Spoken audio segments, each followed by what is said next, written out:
মোগল সম্রাট Jahangir crown Prince ছিলেন, তখন যুবরাজ ছিলেন শাহজাহান, পরবর্তীতে বাদশাহ হয়েছে। শাহজাহানের 4 ছেলের ভিতরে সবচেয়ে মেধাবী ছেলে যেটা ছিল, এটা ছিল আওরঙ্গজেব। শাহজাহান ক্রাউন প্রিন্স, সে তার ছেলেকে আওরঙ্গজেবকে পড়তে পাঠাইছে কোথায়? মাদ্রাসায়। তাকে কোরআনের হাফেজ বানাইতে পাঠাইছে। অল্প কয়েকদিনের ভিতরে হাফেজ হয়ে চলে আসছে। অসাধারণ মেধাবী ছিল আওরঙ্গজেব। অল্প কয়েকদিনের ভিতরে লাম ইয়াবলুগ সাবআন, লাম ইয়াবলুগ উমরুহু সাবআন ওয়া হুয়া হাফিজুল কোরআন। এখনো তার বয়স 7 হয় নাই, সে কি হয়ে গেছে? হাফেজ হয়ে গেছে। যেদিন হাফেজ হয়ে আসছে, এসে আব্বাকে খবর শোনাইতেছে যে আমি শেষ সবক শুনে আসছি। উনি বলছেন, যাও তুমি তাড়াতাড়ি তোমার দাদা জানকে শোনায় আসো। দাদা জানের নাম জানেন তো? কে? আরে সম্রাট তখন জাহাঙ্গীর। জাহাঙ্গীরের কাছে গিয়ে খবর দিছে। যাওয়ার পরে এমনি দাদু দাদু আসো আদর টাদর করে কোলে বসাইছে। আচ্ছা যাও, আমি এখন দরবার পরিচালনা করতেছি। দাদা জান, আমি আজকে এমনি আসি নাই তো? বলে, হ্যাঁ বলো কেন আসছো? এই জন্য আসছি, একটা খবর দিব, আজকে আমি কোরআন শরীফ হেফজ করে আসছি, শেষ সবক শুনে আসছি। এই কথা শোনার সাথে সাথে জাহাঙ্গীরের চেহারা কালো হয়ে গেছে। না একটু আদর করেছে, না পিঠ চাপড়ে দিয়েছে, না বাহবা দিয়েছে, বলেছে তুমি চলে যাও। আওরঙ্গজেব মন খারাপ করে চলে আসছে। দেখেন না, অনেক বাপ মা আছে, ছেলে যদি টালতি বালতি করে, 5-6টা মেয়ের সাথে ফষ্টি নষ্টি করে, বাটপারি করে, তাহলে কিছু বাপ আছে বলে, আমার ছেলে সো স্মার্ট, তার পিছনে মেয়েরা ঘুরতে থাকছে। আর ছেলে যদি নামাজে যায়, মসজিদে যায় আর দাঁড়িয়ে রাখে, অসময়ে দাঁড়িয়ে রাখার কি দরকার? জঙ্গিবাদী হওয়ার জন্য ধান্দা করতেছে, ছেলে নষ্ট হয়ে গেছে বলে চেহারা কালো হয়ে যায়। এরকম কিছু বাপ আছে না নাই? জাহাঙ্গীরের চেহারা কালো হয়ে গেছে, কিছু বলেনি। খুব খারাপ লাগছে আওরঙ্গজেবের কাছে। ছোট্ট বাবু, সে গেছে, চলে গেছে।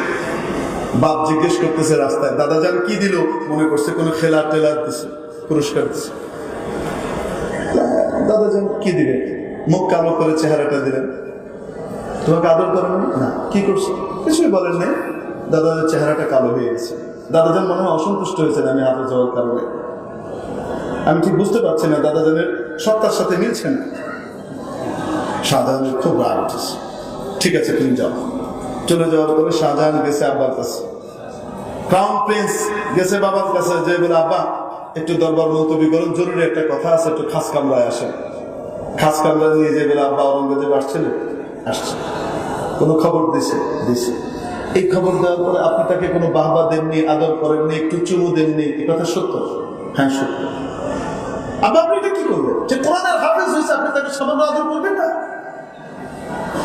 এই কথা বলার পরে জাহাঙ্গীর শাহজাহানের চেহারার দিকে এভাবে তীব্র দৃষ্টি হেলে বলছে, তোমার ছেলে হাফেজ হয়েছে, তাতে আমার আনন্দের কি আছে?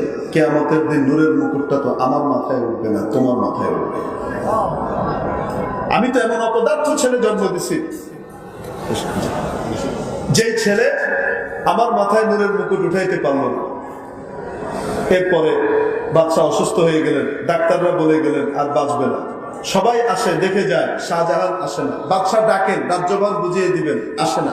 এক পর্যায়ে আসে, যেদিন ইন্তেকাল করছে তার 2-3 দিন আগে আসছে। বাদশা খুব রাগারাগি করে ডাটাডাটি করলেন। তিনি বললেন, আব্বা আমি বেরিয়ে যাব, আপনি আমাকে আদেশ করছেন ঠিক আছে, কিন্তু আমার একটা কথা শুনিয়ে যায়, তারপর আমি বেরিয়ে যাব। শাহজাহান বলে, আব্বা যান, আপনি সেদিন আমাকে অপদার্থ বলেছিলেন, আপনার এই কথাটা সত্য ছিল। আমার মনে খুব কষ্ট ছিল যে আমি আসলে এই যোগ্য হলাম না যে আমার বাপকে কিছু দিব। আব্বা সেদিন থেকে গিয়ে আমি কোরআন হেফজ করা শুরু করেছিলাম, এর মধ্যে আপনি অসুস্থ হয়ে গেলেন। আমার ভয় ধরে গেল হয়তো আমি আপনাকে সুসংবাদ দিতে পারবো না। নাওয়া খাওয়া বাদ দিয়ে রাত দিন এক করে আমি কোরআন শরীফ পড়ছিলাম, এজন্য আসতে পারি নাই। আব্বা যান, আজকে আপনি সুসংবাদ নিতে পারেন, আজকে আমি কোরআনের শেষ সবক শোনায় আসছি, কিয়ামতের দিন আপনার মাথায় নূরের মুকুট উঠবে।